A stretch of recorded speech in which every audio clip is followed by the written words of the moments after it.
Hello everybody! So tonight I wanted to do a video kind of touching on some things that I've had some people ask me lately. And they have to do with circle casting and calling of the elements and God and Goddess work. Now, as far as circle casting goes, you guys probably saw some of my videos. There's two of them and they were last year. And they talked about, the first one was how I set up for a ritual, and the second one was my actual ritual in circle and casting and my element calling and everything that I do to get ready for ritual. And if you remember, I had a piece of paper this long full of my steps on exactly what to do for a ritual. I even put them with my beautiful book of shadows that my wonderful fiance got me. But I wrote them in here, and I've got, that's how long it took, and that was condensed. You know, I put like the charge of the goddess on it. Oh, nope, there's the other part. I put the charge of the goddess on a separate page, and the charge of the god on a separate page, and I mean, this whole thing's like 5 pages long. And so I started thinking about why I cast circle. Why do you cast a circle? Well, we cast a circle because books tell us to, because people tell us to. Well, why? Okay, so you do it for protective purposes. Okay, well, is everything that I'm doing requiring an extra bit of protection? You know, when I made my oil, for example, my magical oil, when I made this, did this require a whole bunch of extra protection? Probably not. You know, maybe other people use the circle, definitely, for the cone effect. You know, if you have your circle of energy ready, you can draw from that energy and help to, you know, draw energy to release it and release your spell into the universe.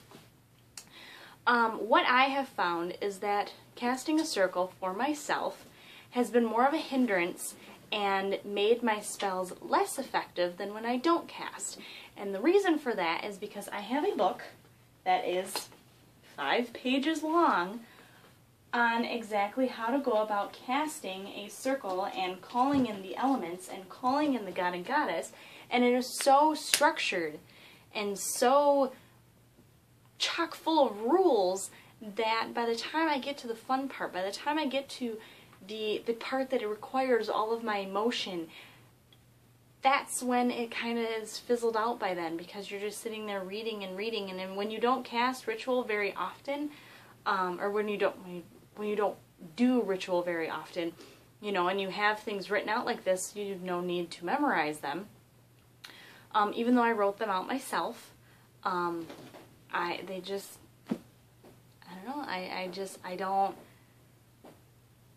don't use them anymore, because I feel when I just do whatever it is I'm going to do, my spell or my little concoction like my oil or crafts or anything like that, when I just do them, you know, if I get up in the morning and I say, I'm going to have a witchy day today, and I do crafts and all kinds of witchy stuff, you know, that's when I'm in the mood to do it, and I want to do it. I don't want to read out of a book and be all structured. I was actually just watching a video by Sammy, Witch on the Rocks, or Sammy Spirit now, and she was talking in one of her videos about spirituality and how a lot of us move from a very structured religion to paganism or Wicca or witchcraft to get that that spirituality that we can mold and shape to fit us. It's not as ruled out, and it's not as well, yeah, there's not as many rules to it, so we get to kind of tweak things to make them fit us. So when we add rules back into it, and when we add specific structures, a lot of times it just takes the oomph out of whatever we're doing. So I have not been casting circles. Now when I do sabbats, which is why it is all still written in here, when I do sabbats or big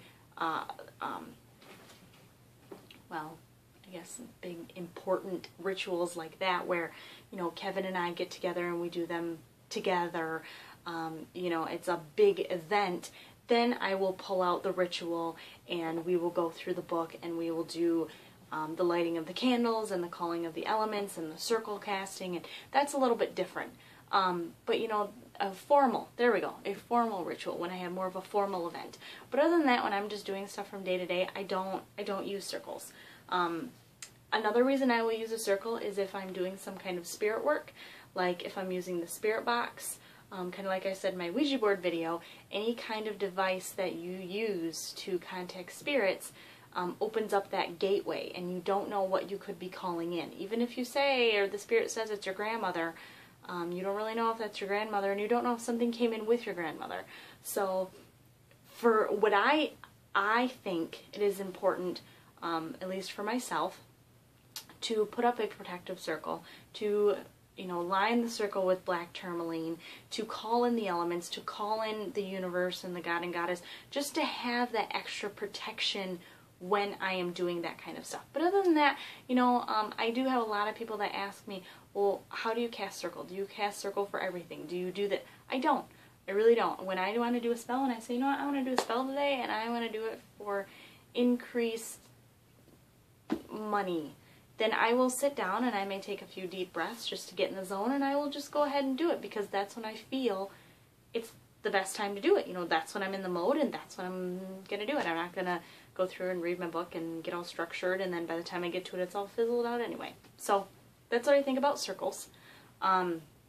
Same thing with elements. I love calling the elements. I think I actually went through recently, and because I have them all written out to myself. Let me see here. Yeah, we went through and we made our own elemental callings. Like for the north, I call to the north element of air. I say that the north is yellow and it is air, not green and earth. I call to the north element of air, our breath of life and sculptor of personal space. Please join your elemental kin and bless us with your guidance during this sacred time. And then the east, I call to the east element of earth, our green mother and nurturer of all living things, and then repeat the last two. I call to the south element of fire, our protective father and source of passion. And then the west, I call to the west element of water, our soul's journey and connection to the unseen realm. Please join your elemental kin and bless us with your guidance during this sacred time. I love calling in the elements because I have a connection with what I have written, because Kevin and I wrote those together.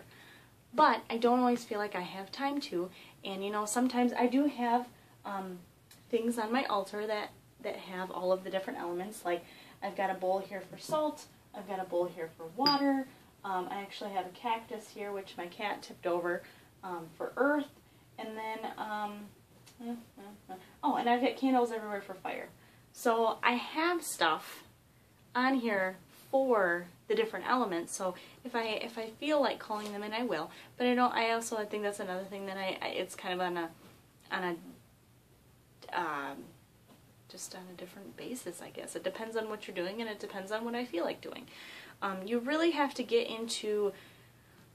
You have to understand that in order to be a spiritual person, you have to keep the things that fit you and get rid of the things that don't. Just because Silver Ravenwolf says that you have to cast a circle and this is how you should do it, and you have to call the elements and this is how you should do it, doesn't mean that it will work for you. If it does, that's awesome. If you're one of those people that says, you know what, before I cast this spell, if I don't cast a circle, I don't feel like it's going to work and I feel like something bad's going to happen, well then your spell's probably not going to work and you probably should cast a circle.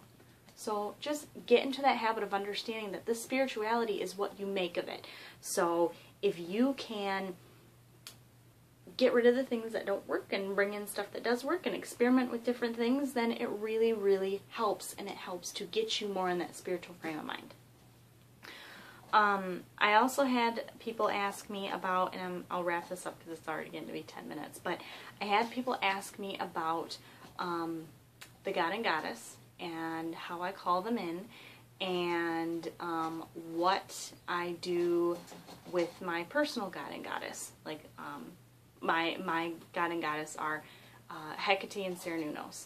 And I honestly don't, I mean, I know that they're there, and I may talk to them on a regular basis, but I don't actually use those names in ritual at all. I just don't. Sometimes I even use universe when I'm doing spells. I may not even use the words god and goddess. I don't even know if I have. Yep, for the god and goddess, when it comes to calling them in during a formal ritual, I will say, I call to you, great goddess, maiden, mother, and crone. We ask with respect and reverence that you bless us with your presence during this sacred time. And then I say the same thing to the god, only I use boy, father, and sage. So they're very, very formal, but when I'm not doing something formal, which is 90% of the time, then I will just talk to them.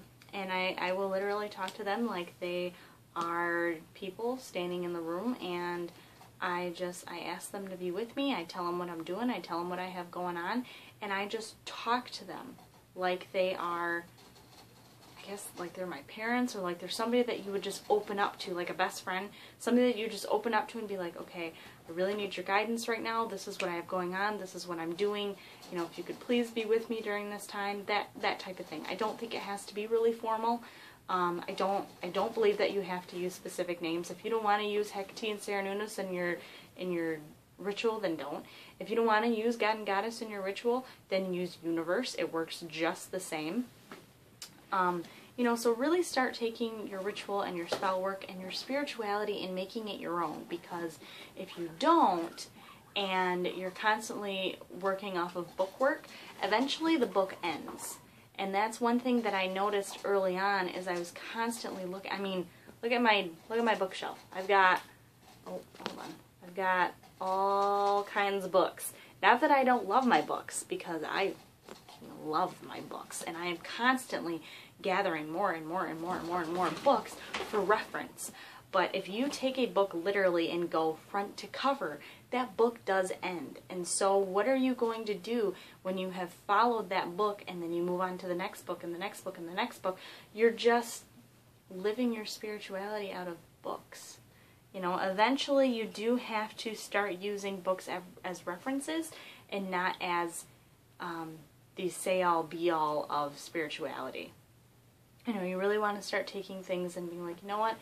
I don't agree with this, so I'm going to change this, or I'm going to tweak this, or I found this spell and it's awesome, but I'm not going to use any of these. I'm going to use these instead, because that's what they are there for. And a lot of authors will say, you know, if you find something that works better for you, that's great, but this is how I do it. And they're there as a guide, but, you know, eventually you got to kind of do your own thing. And you know, like I said, I still read all kinds of books. I watch YouTube like crazy, you know, and kind of get ideas from other people. I love our pagan community. I love everybody that sits on here and does YouTube videos, and I watch Sammy Spirit.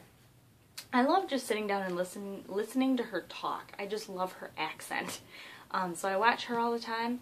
I still watch Alice the Red Rose Fairy. I love her to pieces. I, of course, watch Miss Tiptoe Chick. I have Star Witchy. She is absolutely adorable, and I wish that I lived next door to her, because I feel like I would hang out with her all the time. You know, and then I have people on Facebook that I absolutely adore. You know, there's just so many people that I've met through this pagan community and through this YouTube community that are just awesome, awesome people. You know, Brenda and Mark Valley, and oh God, there's Megan right from here in Michigan, and God, there's so many people that I'm just gonna stop naming people, because I'm gonna leave people out, because there's people that I just absolutely adore. And it's great when you have people like that to bounce ideas back and forth off of, and you have Facebook and you have YouTube, but eventually your spirituality, all that rambling is coming down to, eventually that spirituality comes down to you and what you do with it when you're alone and you're not with anyone else. So eventually all those have to come from you, not from a book. So if you don't want to cast that circle, don't cast that damn circle. Don't cast that circle. If you want to, then cast it. If you don't want to call on the elements, then don't. If you think that self has to do with earth instead of fire, then go for it. I changed my elements up. It's all good. Anyway, this video is now 15 minutes long, so I am going to go, and I don't know what I'm going to do tonight. I'm going to do something. So, hope you guys have a good night, and I will talk to you later. Bye.